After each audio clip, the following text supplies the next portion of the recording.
Hello मेरे प्यारे दोस्तों, आज की इस वीडियो में हम लोग जानेंगे कि जैसे मान लीजिए आप लोगों का कल एग्जाम है और आप लोग एग्जाम में जाने के बाद अचानक सारे के सारे ट्रिग्नोमेट्रिक डिग्री का जो वैल्यू है वो आप भूल जाते हैं। ठीक है, जैसे आपको क्वेश्चन आया साइन 60 डिग्री का वैल्यू बताइए, कोस 60 डिग्री का वैल्यू बताइए, टेन 60 डिग्री का वैल्यू बताइए और आप अचानक से भूल जाते हैं। तो उस कंडीशन में आप लोग शॉर्ट ट्रिक से कैसे उसको याद कर सकते हैं वो ट्रिक हम आप लोगों को बताने वाले हैं। उम्मीद करते हैं कि ये ट्रिक आप लोगों को बहुत ज्यादा पसंद आएगा। अगर आप लोगों को ये ट्रिक पसंद आता है तो आप लोग हमारे वीडियो को लाइक जरूर कीजिएगा।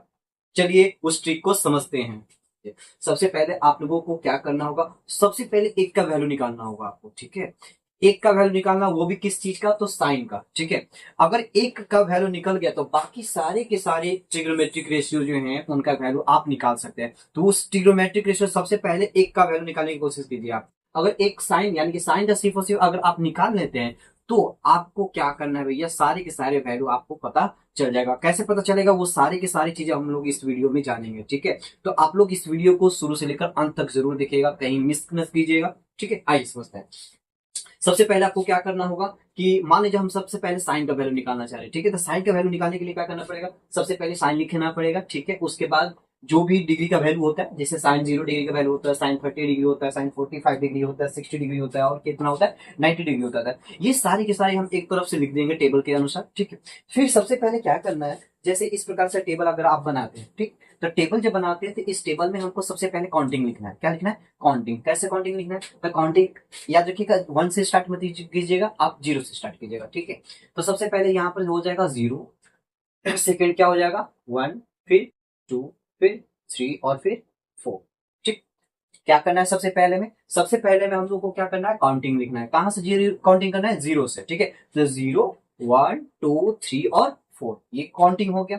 दूसरे नंबर में क्या करना है, अभी देखिए हम लोग जो भी काउंटिंग नंबर लिखे हैं उन सभी की सभी काउंटिंग नंबर को अब एक संख्या से डिवाइड करना है, वो भी 4 से। किससे डिवाइड करना है, 4 से डिवाइड करना है। सारे के सारे संख्या में 4 से डिवाइड कीजिए आप। इसमें भी 4 से डिवाइड कीजिए, इसमें भी 4 से डिवाइड कीजिए, इसमें भी 4 से डिवाइड कीजिए और इसमें भी डिवाइड कीजिए 4 से। ठीक है, तो सारे के सारी संख्या में हमने क्या कर दिया, 4 से डिवाइड कर लिया। ठीक, सबसे पहले हमने क्या किया भैया, हमें साइन का वैल्यू निकालना, तो साइन का वैल्यू निकालने के लिए साइन को साइन लिखा, बोले कि साइन का हमको रेशियो ट्रिग्नोमेट्रिक रेशियो निकालना है। अब उसका जो है एंगल दे दिए, कौन कौन सा एंगल दिए, 0 डिग्री एंगल दिए, 30 डिग्री एंगल दिए, 45 डिग्री, 60 डिग्री और 90 डिग्री। ये चीज आपको एक अरेंज असेंडिंग ऑर्डर में लिखना होगा। ठीक है, अब ये नहीं कि आप 60 पहले कर दे, 90 बाद में कर दे, 45 पहले कर दे, 60 बाद में कर दे। तो इस प्रकार से नहीं करना, आप लोगों को लगातार सीक्वेंस में लिखना है। ठीक है, अब जैसे सीक्वेंस में लिखेंगे तो उसके बाद क्या करना है, आपको 0 से काउंटिंग लिखना है, तो 0, 1, 2, 3 और 4। ठीक, फिर उसके बाद क्या करना है, 4 से सभी को डिवाइड कर देना है। ठीक है, तो तीसरा स्टेप सुनिए, तीसरा स्टेप में क्या करना है आप लोगों को, सभी के ऊपर, सभी संख्या के ऊपर स्क्वायर रूट चढ़ाइए आप। सभी के ऊपर क्या चढ़ाना है आपको, स्क्वायर रूट चढ़ाना है। तो इसके ऊपर भी स्क्वायर रूट चढ़ गया, इसके ऊपर भी स्क्वायर रूट चढ़ जाएगा, इसके ऊपर भी स्क्वायर रूट चढ़ जाएगा, इसके ऊपर भी स्क्वायर रूट चढ़ेगा और इसके ऊपर भी स्क्वायर रूट चढ़ जाएगा। ठीक है, तो सभी संख्या के ऊपर हमने क्या कर दिया, स्क्वायर रूट चढ़ा दिया। हाँ ठीक, तो अब स्क्वायर रूट जब चढ़ गया आपका, तो एक बात बताइए, यहाँ पर अब वैल्यू निकाल दीजिए, बस आपका यहाँ पर आंसर आ जाएगा। अगर आपको कैलकुलेशन थोड़ा बड़ा आता है तो आप ये कैलकुलेशन कर लेंगे आराम से, साइन के सारे एंगल का वैल्यू बता देंगे। जैसे 0/4 है, तो 0/4 आपको पता है कि अगर कोई भी संख्या को, अगर कोई भी संख्या से अगर 0 को डिवाइड किया जाता है तो उसका वैल्यू हमेशा क्या होता है, 0 होता है। और उस 0 का अगर रूट निकालते तो उसका वैल्यू क्या होगा, 0 ही होगा। ठीक है, अब यहाँ पर देखिए 1 का अगर रूट निकालिएगा तो 1 होता है, 1 का रूट निकालेंगे तो क्या होगा 1, और 2 किसका स्क्वायर रूट होता है भैया, तो 2 का होता है, तो ये इसका वैल्यू कितना हो जाएगा 1/2। ठीक, यहाँ पे कुछ दिक्कत नहीं। अगर यहाँ पर अगर बात करें तो 2/4 है, यानी कि 2/4 को आप कटा सकते हैं 1 बार में, और यहाँ पर कितना बार में, 2 बार में। अगर आपको पता होना चाहिए कि 1 जो है स्क्वायर रूट निकल जाएगा, 1 का स्क्वायर रूट क्या होता है भाई, 1 होता है। लेकिन क्या 2 जो है रूट के बाहर निकल पाएगा क्या, नहीं ना, क्यों, क्योंकि 2 जो है जोड़े में रहना चाहिए था, जोड़े में रहना चाहिए था, यानी किसी का स्क्वायर रूट है ना, तो ये रूट 2 का रूट 2 रह जाएगा। ठीक है, उसी प्रकार से अगर बात करें यहाँ पर, तो यहाँ पर देखिए 3 है, तो क्या 3 जो है रूट के बाहर आ पाएगा, स्क्वायर रूट के बाहर आ पाएगा क्या, नहीं आ पाएगा ना, तो नहीं आ पाएगा तो इसको स्क्वायर रूट के अंदर ही रखो। लेकिन 4 तो निकल जाएगा, 4 कितना निकल जाएगा भैया, 2 निकल जाएगा। ओके, कुछ दिक्कत यहाँ पर नहीं।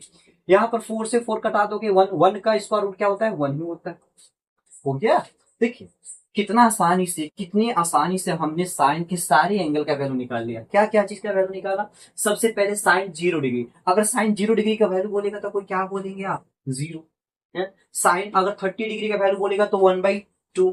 साइन 45 डिग्री का वैल्यू बोलेगा तो 1/√2। साइन 60 का अगर वैल्यू बात करेगा तो कितना हो जाएगा? √3/2। अगर साइन 90 डिग्री का बात करें तो कितना हो जाएगा? 1 हो जाएगा। अरे हो जाएगा।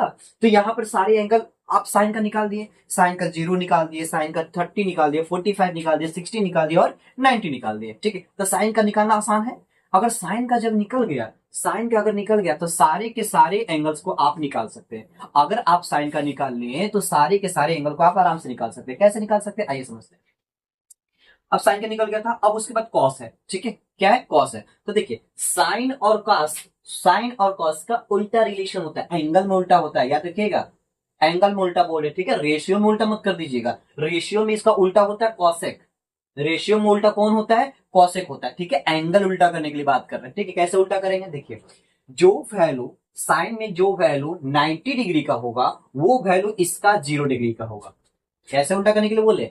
इसका जो सबसे लास्ट है वो इसका शुरू में आ जाएगा, जो सेकंड है, जो सॉरी जो ये 60 डिग्री का है वो इसका 30 का होगा, जो 45 है तो 45 ही का रहेगा, जो 30 है वो 1/2 हो जाएगा और 0 का 0 हो जाएगा। आइए एक्सचेंज कर देते हैं। भैया 90 डिग्री है तो पहले अगर हम बोले कि cos 0 डिग्री का वैल्यू बताइए, तो cos 0 डिग्री का वैल्यू कैसे निकालेंगे? cos 0 का वैल्यू कैसे निकालेंगे? तो आपको अगर पता है sin 90 का वैल्यू 1 है तो 90 ही बन जाएगा क्या? 0 डिग्री, यानी कि इसका वैल्यू कितना हो जाएगा? 1।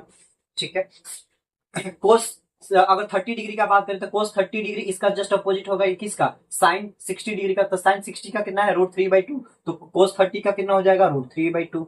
ठीक है, अब इसका क्या हो जाएगा भाई? ये उस सेम का सेम रहेगा, काहे कि वही का वही पीछे वाला संख्या आ गया। फिर इसका वैल्यू यहाँ पर आ जाएगा 1/2 और इसका वैल्यू यहाँ पर आ जाएगा। ठीक है, कुछ दिक्कत इसमें?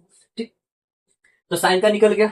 साइन के बाद कोस का भी निकल गया। कोस का कैसे निकाल दिया भैया? हम कोस का निकाल दिया उल्टा करके। कैसे भैया? जो 90 का वैल्यू इसका था ना वो इसका 0 का हो जाएगा, जो इसका 60 का था वो इसका √30 का हो जाएगा, जो 45 का था 45 का ही रहेगा, काहे कि ये दोनों सेम नहीं हो, सॉरी बदलेंगे नहीं। जो 30 का था वो इसका 60 का हो जाएगा, जो 0 डिग्री का था वो इसका 90 डिग्री का हो गया। ठीक है, कोस का भी निकालना आसान था।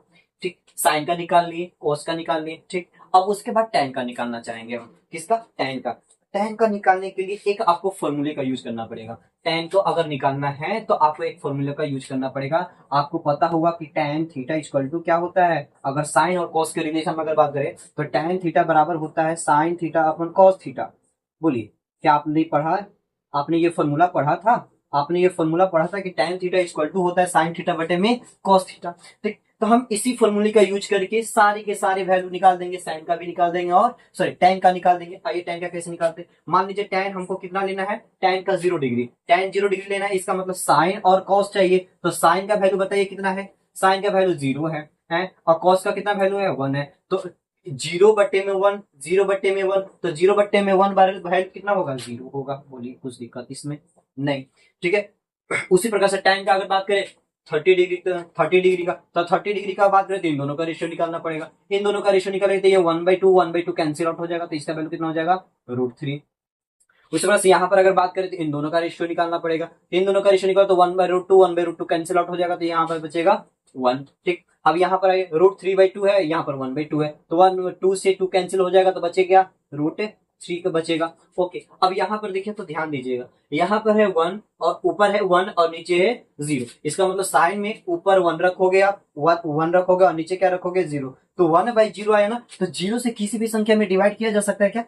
0 से किसी भी संख्या में डिवाइड किया जा सकता है? नहीं किया जा सकता, नहीं किया जा सकता, करना भी नहीं, गलत हो जाएगा। ठीक है, ये नहीं होता है। क्यों? क्योंकि ये अनडिफाइंड माना जाता है। इसको क्या बोला जाता है? अनडिफाइंड माना जाता है। ठीक है, कर ही नहीं सकते भाई आप। इसको क्या बोला जाता है? अनडिफाइंड। और इसी को बोलते हैं कोई क्या? इसी को लोग बोलते हैं कि ये इनफिनाइट वैल्यू है। ठीक है, इनफिनाइट वैल्यू नहीं होती है, इसका अनडिफाइंड होता है। ओके, अनडिफाइंड बोलेंगे। आइए आगे अगर बात करें कॉट का, तो टैन और कॉट जैसे रिलेशन साइन और कॉस में था वैसा ही रिलेशन टैन और कॉट का रिलेशन। ठीक है, टैन और कॉट का रिलेशन कैसे होगा भैया? तो जैसे इसमें तुम्हारा जो 90 डिग्री का जो 0 डिग्री का वैल्यू था उसी प्रकार से इसमें हो जाएगा, यानी कि कोट 0 का बात करें तो इसका इनफिनाइट वैल्यू हो जाएगा। उसी प्रकार से कोट 30 का बात करें तो ये इसका √3 का वैल्यू हो जाएगा। 45 का वैल्यू 45 ही होगा। अगर इसका बात करें तो 1/√3 हो जाएगा, और इसका बात करें तो 0 हो जाएगा, खत्म। ठीक है, तो tan और cot का भी रिलेशन खत्म हो गया क्या। अब उसके बाद क्या है, सेक। बताइए सेक क्या होता है, सेक बराबर क्या होता है भाई, क्या हमने इनवर्स पढ़ा था, साइन का इनवर्स क्या होता है, कॉस का इनवर्स क्या होता है। देखिए साइन और कॉस, कॉस का इनवर्स सेक, कॉस का इनवर्स सेक होता है, और साइन का इनवर्स कॉसेक होता है। ठीक है, तो सेक का इनवर्स अगर बात करें, सेक का इनवर्स किसका होता है भाई, कॉस का। तो कॉस का सारी संख्याओं का इनवर्स कर दीजिए, क्या कर दीजिए, इनवर्स कर दीजिए। तो 1 का इनवर्स करोगे तो क्या होगा, इनवर्स करने का मतलब समझ रहे हो ना, इनवर्स करने का मतलब, बोलिए बोलिए बोलिए, इनवर्स का मतलब समझते हैं आप। 1/2 है तो 1/2 का इनवर्स अगर करोगे तो कितना होगा, 2/1। नीचे का ऊपर, ऊपर का नीचे, नीचे का ऊपर, ऊपर का नीचे, ये इनवर्स होता है आपका, अगर आप लोगों को याद ना हो तो। ठीक है, तो सेक को क्या करें वही, कॉस का जितना भी वैल्यू उसका क्या करेंगे हम, इनवर्स करेंगे। इनवर्स कर दीजिए, तो 1 का है तो 1 का 1 ही हो जाएगा। ये है आपका क्या 30 के, तो इसका हो जाएगा आपका कितना, 2/√3 का, कि ये यहाँ पर √3/2 था। यहाँ पर बात करें तो रूट का 2 हो जाएगा, बोलिए √2 हो जाएगा। यहाँ पर बात करें तो 2 हो जाएगा, और यहाँ पर बात करें तो, यहाँ पर बात करें तो कितना हो जाएगा भाई, इन्फिनाइट हो जाएगा। ठीक है, ये क्या हो जाएगा, इन्फिनाइट हो जाएगा। चलिए उसी प्रकार से अगर बात, किस चीज का अगर बात करें, कॉसेक का, कॉसेक का अगर बात करें, एक मिनट थोड़ा सा हम गड़बड़ कर रहे हैं क्या, ठीक है। चलिए आगे कोसेक, कोसेक का अगर बात करें तो कोसेक किसका उल्टा होता है भाई, तो वो साइन का उल्टा होता है। इसका उल्टा करेंगे तो क्या हो जाएगा, ये डिफाइंड हो जाता है, या जीरो मान लो भाई, काय को डिफाइंड नंबर माना जाता है, बेकार जीरो रखो। ठीक है, इसको जीरो रखो, इसको क्या हो जाएगा, 2 हो जाएगा। इसका उल्टा करो तो कितना हो जाएगा, √2 हो जाएगा। इसका उल्टा करोगे तो 2/√3 हो जाएगा, और इसका उल्टा करोगे तो कितना हो जाएगा, 1। ठीक है, तो देखा कितना आसानी से हम लोगों ने सारे के सारे ट्रिग्नोमेट्रिक रेशियो के एंगल्स को फाइंड आउट कर लिए। ठीक है, आप लोगों को जब एग्जाम में बैठेंगे, एग्जाम हॉल में बैठेंगे, तो आप लोग कोशिश कीजिएगा इस प्रकार की चीजें को याद करने के लिए, क्योंकि आपको पता है कि हर एक नंबर बहुत ज्यादा इंपॉर्टेंट करता है। अगर आप एक नंबर कम आते हैं तो आपका संख्या, आपका रैंक जो है बहुत नीचे गिर सकता है। ठीक है, तो आप जो है क्या कीजिए, हर एक नंबर के लिए पढ़ाई कीजिए, और हर एक नंबर तभी आ पाएगा जब आप हर एक चीज अच्छे से कॉन्सेप्ट पूरा कीजिएगा। ठीक है, तो हर एक चीज को अच्छे से समझिए, अच्छे से याद कीजिए। हो सकता है कि इस चीज को, इस ट्रिक को भी आप समझकर रिवीजन कर लीजिए, ताकि आप लोग जब भी एग्जाम में बैठे, अगर आपका कोई वैल्यू भूल जाता है तो आप इस प्रकार से उस चीज को निकाल सकते हैं। ठीक है, अगर आप लोगों को वीडियो को पसंद आया होगा तो कृपया करके लाइक जरूर कीजिएगा। ठीक है, धन्यवाद।